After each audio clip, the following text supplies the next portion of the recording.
நாம் நிர்மூலமாகாதிருக்கிறது கர்த்தருடைய கிருபையே. இதை என் மனதிலே வைத்து நம்பிக்கை கொண்டிருப்பேன். நாம் நிர்மூலமாகாதிருக்கிறது கர்த்தருடைய கிருபையே. அவருடைய இரக்கங்களுக்கு முடிவில்லை. அவைகள் காலைதோறும் புதியவைகள்.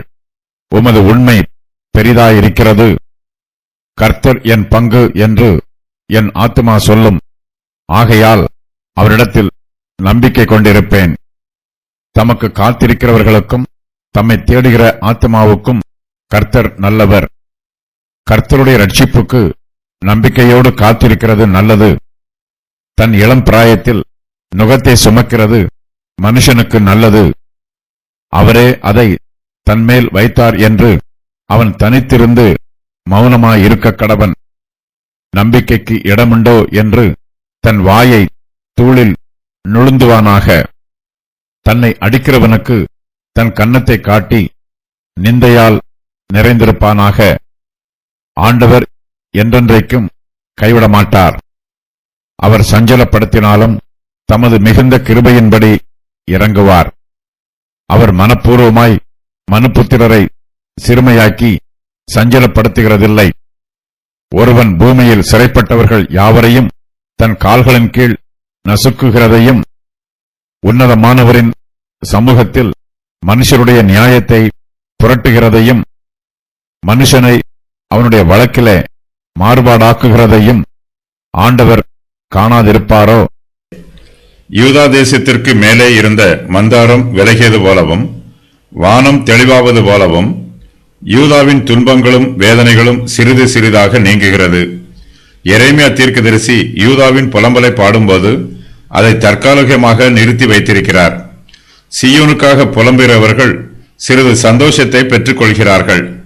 இந்த நம்பிக்கை கூட அவர்களுக்கு இல்லை என்றால் அவர்களுடைய இருதயங்கள் நொறுங்கி போகும். யூதாவின் மனுஷருக்கு ஆறுதலான செய்தியும் தேவைப்படுகிறது. அவர்களுக்கு பிரச்சனைகளின் மேல் பிரச்சனைகளும் புலம்பல்களின் மேல் புலம்பல்களும் தொடர்ந்து வந்து கொண்டிருந்தால் அவர்களுடைய இருதயம் சோர்ந்து போகும். அவர்களுக்கு ஆறுதல் சொல்லும் விதமாக எரேமியா சில காரியங்களை மனதில் வைத்துக் கொள்ளுமாறு அவர்களுக்கு சொல்லுகிறார். இதை மனதில் நினைக்கும் போது அவர்களுடைய இருதயத்தில் நம்பிக்கை பிறக்க ஆரம்பிக்கும். இதை என் மனதிலே வைத்து நம்பிக்கை கொண்டிருப்பேன் என்று எரேமியா சொல்லுகிறார். இதை என் மனதிலே வைத்து என்னும் வாக்கியத்திற்கு என்னுடைய மனதில் நினைத்து பார்ப்பேன் என்று பொருள் சொல்லலாம். நம்முடைய மனது சில காரியங்களை மறந்திருக்கும். நாம் மறந்து போன காரியங்களை கர்த்தர் நமக்கு நினைவுபடுத்துவார். அவற்றை நினைக்கும் போது நம்முடைய விசுவாசமும் நம்பிக்கையும் விருத்தி அடையும்.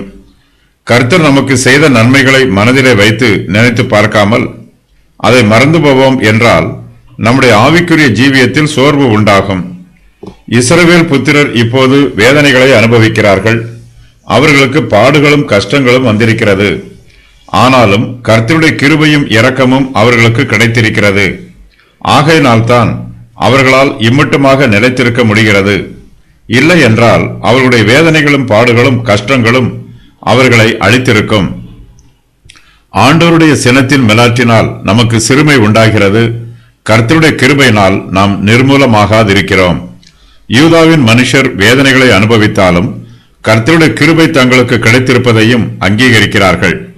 தாங்கள் கஷ்டங்களில் இருந்தாலும் தாங்கள் இன்னும் நிர்மூலமாகவில்லை என்பதை புரிந்து கொள்கிறார்கள்.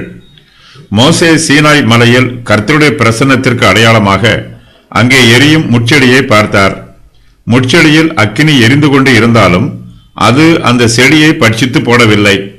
கர்த்தருடைய பிள்ளைகளும் எரிகிற முட்செடிகளைப் போல இருக்கிறார்கள்.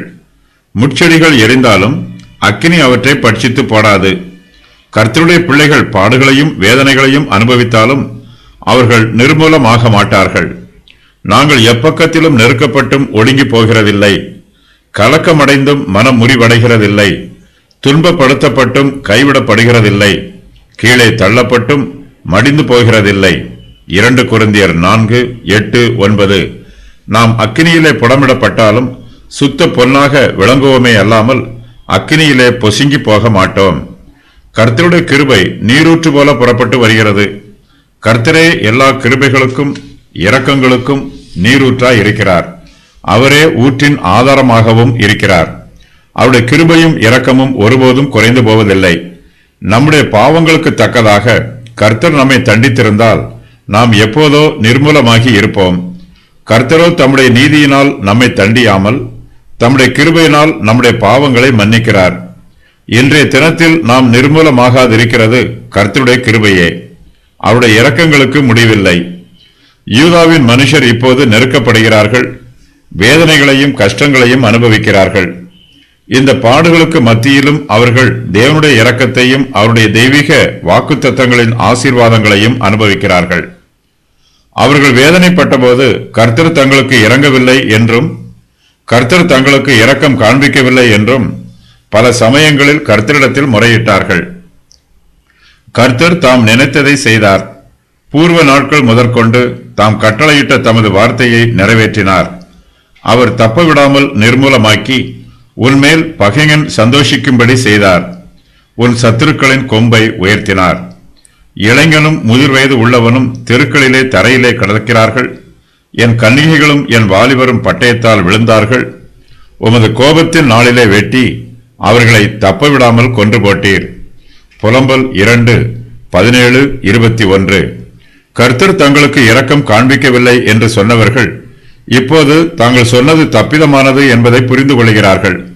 தங்களுடைய தப்பிதங்களை திருத்திக் கொள்ளவும் செய்கிறார்கள். கர்த்தர் அவர்களுக்கு இரக்கம் காண்பித்திருக்கிறார். கர்த்தருடைய இரக்கங்களுக்கு முடிவில்லை என்று இஸ்ரவேல் புத்திரர் செய்கிறார்கள். கர்த்தருடைய கிருபையும் இரக்கமும் அவர்களை விட்டு எப்போதும் விலகி போனதில்லை. கர்த்தருடைய கிருபைகள் காலைதோறும் புதியவைகள். உமது உண்மை பெரிதாய் இருக்கிறது என்று இஸ்ரவேல் புத்திரர் நன்றியுள்ள இருதயத்தோடு சொல்லுகிறார்கள். கர்த்தர் அவர்கள் மீது கோபமாய் இருந்தாலும் அவர் தம்முடைய கிருபைகளை அவர்களுக்கு காண்பித்தார். கர்த்தருடைய கிருபை நீரூற்றை போல அவர்களுக்கு வந்து கொண்டே இருந்தது. நீரூற்று பூரணமாய் இருந்தது. அது நின்று போகாமல் தொடர்ந்து வந்து கொண்டு இருந்தது. கர்த்தருடைய கிருபையின் நீரூற்று ஒருபோதும் வற்றி போகாது. அவருடைய இரக்கங்கள் காலைதோறும் புதியவைகளாய் இருக்கும். ஒவ்வொரு நாள் காலையிலும் கர்த்தருடைய கிருபையும் இரக்கமும் நமக்கு புதிதாய் கிடைக்கும். அதற்குள் இருக்கிற கர்த்தர் நீதியுள்ளவர். அவர் அநியாயம் செய்வதில்லை. அவர் குறைவில்லாமல் காலைதோறும் தம்முடைய நியாயத்தை வழங்க பண்ணுகிறார். அநியாயக்காரனோ வெட்கம் அறியான். செப்பனியா 3:5. நமக்கு ஒருவேளை ஆறுதல் இல்லாமல் இருக்கலாம். ஆனாலும் கர்த்தருடைய கிருபையும் இரக்கமும் நமக்கு தொடர்ந்து கிடைத்துக் கொண்டே இருக்கும். கர்த்தருடைய உண்மை பெரிதாய் இருக்கும். அது எப்போதும் நிலைத்திருக்கும். எருசலேம் இப்போதும் அழிந்து போயிருக்கிறது. கர்த்தருடைய உண்மையோ ஒருபோதும் அழிந்து போவதில்லை. அது நித்திய காலமாய் நிலைத்திருக்கும். தம்மை நம்புகிறவர்களுக்கு கர்த்தருடைய கிருபை போதுமானதாய் இருக்கும். கர்த்தரே தம்முடைய ஜனத்திற்கு தேவையான சந்தோஷத்தையும் சமாதானத்தையும் ஆறுதலையும் கொடுக்கிறார். கர்த்தர் இஸ்ரவேல் புத்திரருக்கு இதுவரையிலும் போதுமானவராய் இருந்தார். இப்போதும் போதுமானவராய் இருக்கிறார். இனிமேலும் போதுமானவராய் இருப்பார். கர்த்தர் என் பங்கு என்று என் ஆத்துமா சொல்லும். ஆகையால் அவரிடத்தில் நம்பிக்கை கொண்டிருப்பேன் என்று எரேமியா சொல்லுகிறார். நாம் இந்த உலகத்தில் எல்லாவற்றையும் இழந்து ஒன்றும் இல்லாமல் இருக்கலாம். நம்முடைய சுதந்திரம் நம்மை விட்டு நீங்கி போய் இருக்கலாம். நம்முடைய ஜீவ ஆதாரங்கள் எல்லாம் அழிந்து போய் இருக்கலாம். நம்முடைய சரீர ஆரோக்கியம் கூட கெட்டுப்போய் இருக்கலாம். ஆனாலும் கர்த்தருக்குள் நம்முடைய பங்கு ஒருபோதும் அழிந்து போவதில்லை. கர்த்தரே நம்முடைய பங்கு. கர்த்தர் நமக்கு போதுமானவராய் இருக்கிறார்.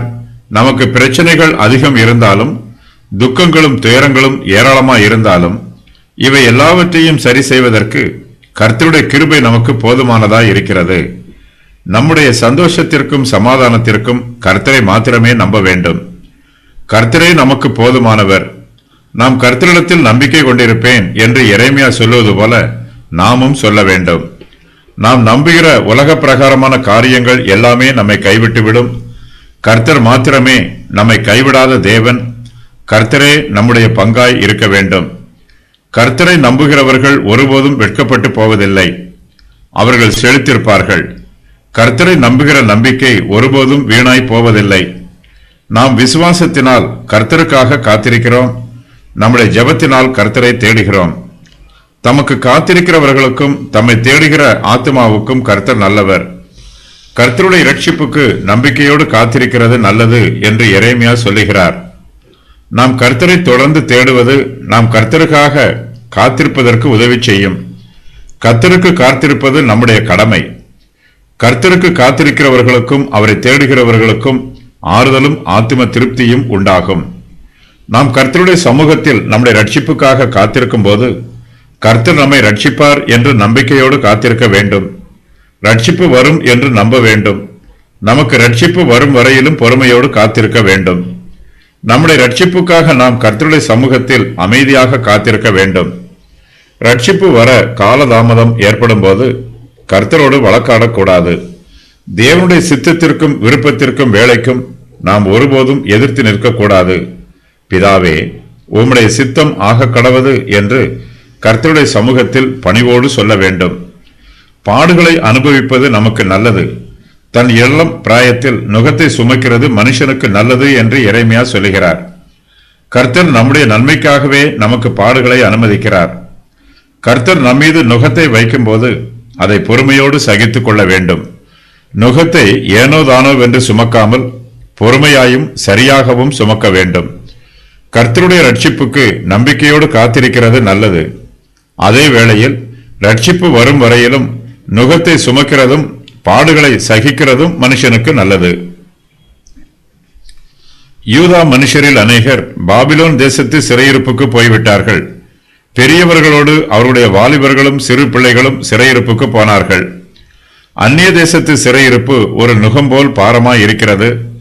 கர்த்தர் அந்த நுகத்தை கீழே இறக்கி வைக்கும்போது இளம் பிராயத்தில் உள்ளவர்கள் கர்த்தருடைய கிருபையையும் இரக்கத்தையும் அன்பையும் ஆதரவையும் ரட்சிப்பையும் புரிந்து கொள்வார்கள். கர்த்தர் தங்கள் ஜெபத்திற்கு பதில் கொடுத்தார் என்பதையும் தங்களுடைய விசுவாசம் வீணாய் போய்விடவில்லை என்பதையும் அறிந்து கொள்வார்கள். தன் இளம் பிராயத்தில் நுகத்தை சுமக்கிறது மனுஷனுக்கு நல்லது. சிறு வயதில் குனிந்து வளைந்து வேலை செய்தால்தான் பெரியவர்களான பின்பும் அவர்கள் ஒழுங்காக வேலை செய்வார்கள். சிறு வயதில் ஒழுக்கத்தோடும் கட்டுப்பாடோடும் இருக்கிறவர்கள்தான் பெரியவர்களான பின்பும் ஒழுக்க கட்டுப்பாடோடு இருப்பார்கள். 5 வளையாதது 50 வளையாது. சிறு பிள்ளையாக இருக்கும்போது ஊதாரித்தனமாக ஊர் சுற்றி திரிந்தவர்கள் பெரியவர்கள் ஆன பின்பு உருப்படாமல் போய்விடுவார்கள். தன் இளம் பிராயத்தில் மனத்தாழ்மையை காத்துக்கொண்டால் அவர்கள் பெரியவர்களான பின்பு அவர்களுடைய இருதயத்தில் பெருமை இருக்காது. நாம் நுகத்தை சுமந்தாலும் அதை நம்முடைய இளம் பிராயத்தில் சுமப்பதுதான் நமக்கு நல்லது. நமக்கு கஷ்டங்களும் பாடுகளும் வேதனைகளும் வரும்போது நாம் தனித்திருந்து மௌனமாய் இருக்க வேண்டும். கர்த்தரிடத்தில் ஜெபம் பண்ண வேண்டும். வீணான சிந்தனைகளுக்கு இருதயத்தில் இடம் கொடுக்கக்கூடாது. கர்த்தரே அந்த நுகத்தை நம்மேல் வைத்திருக்கிறார் என்பதை புரிந்து கொண்டு அது நமக்கு நல்லது என்பதையும் தெரிந்து கொள்ள வேண்டும். நாம் வேதனைகளை அனுபவிக்கும் போது நாம் கர்த்தருடைய சமூகத்தில் பொறுமையோடு இருக்க வேண்டும். நம்முடைய இருதயத்தில் மனத்தாழ்மை இருக்க வேண்டும். நம்பிக்கைக்கு இடமுண்டோ என்று தன் வாயை தூளில் நுழுத்துவானாக என்று எரேமியா சொல்லுகிறார். நாம் பாடுகளை அனுபவிக்கும் போது கர்த்தருடைய சமூகத்தில் தனித்திருந்து மௌனமாய் அமர்ந்திருக்க வேண்டும். நம்முடைய மௌனத்திற்கு அடையாளமாக நம்முடைய கைகளால் நம்முடைய வாயை பொத்திக் கொள்ள வேண்டும். பாடுகளையும் வேதனைகளையும் சகித்துக் கொள்ளாமல் நம்முடைய வாயை விரிவாய் திறந்து கர்த்தரோடு வழக்காடக்கூடாது. நம்முடைய வாயை நம்முடைய கைகளால் பொத்தினால் மாத்திரம் போதாது, அதை தூளில் நுழுந்துவானாக என்றும் எரேமியா சொல்லுகிறார். இந்த வாக்கியத்திற்கு நம்முடைய வாயை மண்ணில் புதைத்துக் கொள்ள வேண்டும் என்பது பொருளாகும். நம்முடைய சத்துருக்களை நாம் நேசிக்க வேண்டும். நமக்கு விரோதமாக தீங்கு செய்தவர்களுக்கு நாம் நன்மை செய்ய வேண்டும். நம்மிடத்தில் பிறரை மன்னிக்கும் சுபாவம் காணப்பட வேண்டும். நம்முடைய பாடுகளுக்கும் வேதனைகளுக்கும் துன்பங்களுக்கும் ஒரு சிலர் காரணமாய் இருக்கலாம். அவர்களை பழிவாங்க வேண்டும் என்னும் எண்ணம் நமக்கு வரக்கூடாது. கர்த்தர் மேல் நம்முடைய பாரங்களை வைத்துவிட்டு நாம் எப்போதும் மனத்தாழ்மையோடு இருக்க வேண்டும். தன்னை அடிக்கிறவனுக்கு தன் கன்னத்தை காட்டி நிந்தையால் நிறைந்திருப்பானாக என்று எரேமியா சொல்லுகிறார். அடிக்கிறவர்களுக்கு என் முதுகையும் தாடை மயிரை பிடுங்குகிறவர்களுக்கு என் தாடைகளையும் ஒப்புக் கொடுத்தேன். அவமானத்துக்கும் உமிழ் நீருக்கும் என் முகத்தை மறைக்கவில்லை என்று கர்த்தராகிய இயேசு கிறிஸ்துவை பற்றி ஏசாயா தீர்க்க தரிசனமாய் சொல்லி இருக்கிறார். ஏசாயா 50:6. கர்த்தர் நமக்கு கொடுக்கும் நுகத்தை சுமக்கும் போது அந்த நுகம் நமக்கு ஆவிக்குரிய நன்மைகளை தரும். நாம் சிறுமைப்பட்ட அளவுக்கு தக்கதாக கர்த்தர் தம்முடைய கிருபையினால் நமக்கு ஆறுதலான காலங்களையும் திரும்ப கொடுப்பார். நமக்கு பாடுகளும் வேதனைகளும் சிறுமையும் வரும்போது ஆண்டவர் நம்மை என்றென்றைக்கும் கைவிட மாட்டார் என்னும் நம்பிக்கையோடு இருக்க வேண்டும். கர்த்தர் நம்மை சஞ்சலப்படுத்தினாலும் தமது மிகுந்த கிருபையின்படி நமக்கு இறங்குவார் என்றும் விசுவாசிக்க வேண்டும். கர்த்தர் நம்மை கீழே தள்ளினாலும் அவர் ஒருபோதும் தம்முடைய சமூகத்தில் இருந்து நம்மை வெளியே தள்ளிவிட மாட்டார். தகப்பன் தன்னுடைய பிள்ளைகளை சிட்சிப்பது போலவே கர்த்தர் நம்மை சிட்சிக்கிறார். தன்னுடைய பிள்ளை நன்றாய் இருக்க வேண்டும் என்பதே தகப்பனுடைய நோக்கம். கர்த்தர் நம்மை கண்டித்து திருத்தும் போது நம்முடைய சுதந்திரமான ஆசீர்வாதங்களில் இருந்து நம்மை விலக்கி வைக்க மாட்டார். சில சமயங்களில் கர்த்தர் நம்மை ஒதுக்கி வைப்பது போலவும் நமக்கு கர்த்தருடைய கிருபையும் இரக்கமும் விலக்கப்பட்டது போலவும் இருக்கும். ஆனாலும் சிறிது காலம் மாத்திரமே கர்த்தர் தம்முடைய முகத்தை நமக்கு மறைப்பார். நம்முடைய பாவங்களினால் கர்த்தர் நம்மீது கோபப்படும் போது அவர் சிறிது காலம் நம்மை விட்டு விலகி போகிறார். ஆனாலும் தம்முடைய நித்திய கிருபையினால் கர்த்தர் நம்மை தம்மிடத்தில் சேர்த்துக் கொள்வார். கர்த்தருடைய கிருபையில் இருந்து நாம் சிறிது காலம் பிரிந்திருந்தாலும் நித்திய காலமாக பிரிந்திருக்க மாட்டோம். நம்முடைய ஜீவியத்தில் நமக்கு துக்கங்களும் வருத்தங்களும் உண்டாகிறது, வேதனைகளும் பாடுகளும் வருகிறது. கர்த்தருடைய சித்தம் இல்லாமல் நமக்கு ஒன்றும் நேரிடாது. நம்முடைய காலங்கள் கர்த்தருடைய கரத்தில் இருக்கிறது. நம்முடைய ஜீவியத்தில் நடைபெறும் ஒவ்வொரு காரியத்திலும் கர்த்தருடைய கரம் இருக்கிறது. நமக்கு பாடுகளும் கஷ்டங்களும் வந்தாலும் அவை நமக்கு நித்தியமான வேதனைகளாய் இருக்காது.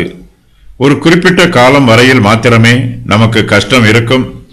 கர்த்தர் தம்முடைய பெரிதான கிருபையினால் நம்முடைய கஷ்டங்களில் இருந்து நம்மை மீட்டுக் கொள்வார். இதிலே நீங்கள் மிகவும் சந்தோஷப்படுகிறீர்கள்.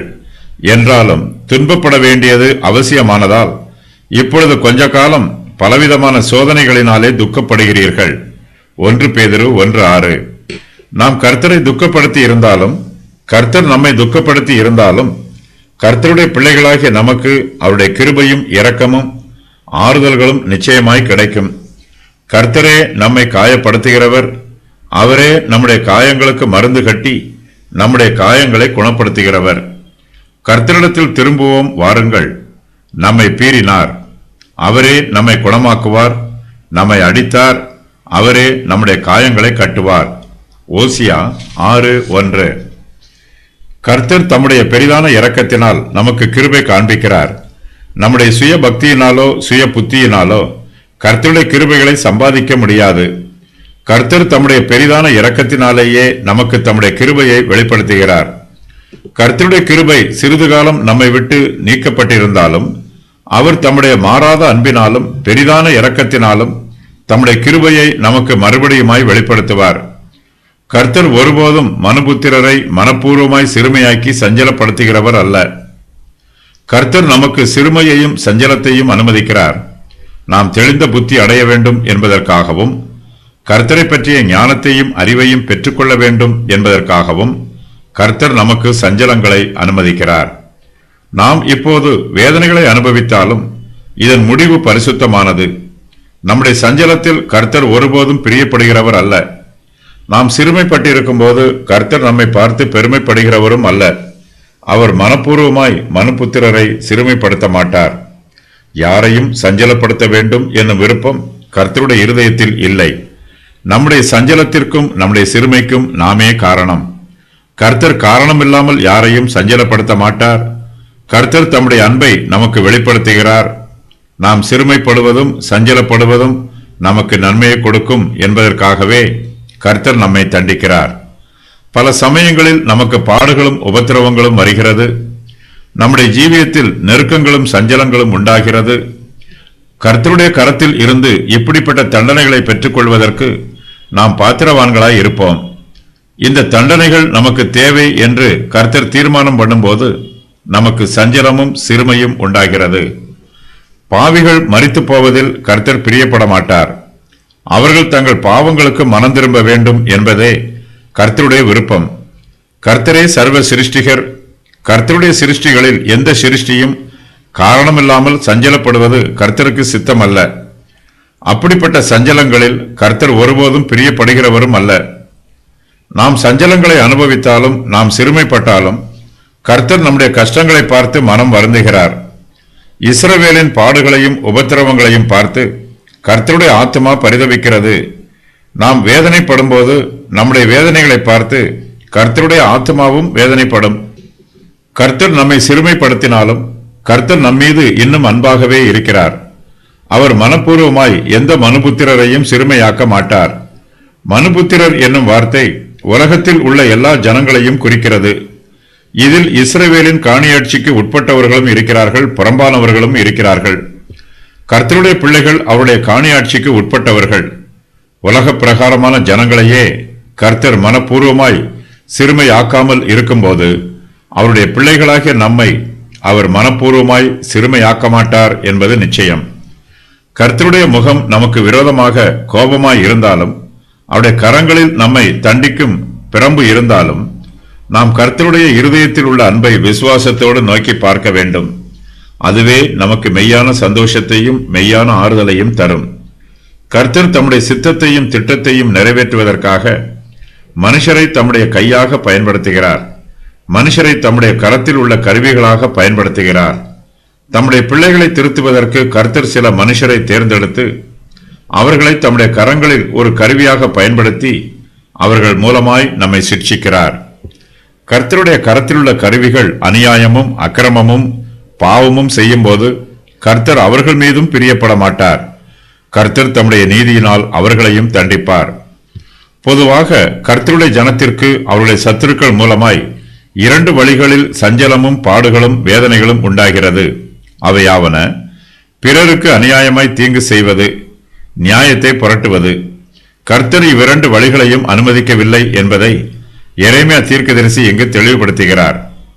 ஒருவன் பூமியில் சிறைப்பட்டவர்கள் யாவரையும் தன் கால்களின் கீழ் நசுக்குகிறதையும், உன்னதமானவரின் சமூகத்தில் மனுஷருடைய நியாயத்தை புரட்டுகிறதையும், மனுஷனை அவனுடைய வழக்கிலே மாறுபாடாக்குகிறதையும் ஆண்டவர் காணாதிருப்பாரோ என்று எரேமியா தீர்க்கதரிசி சொல்லுகிறார்.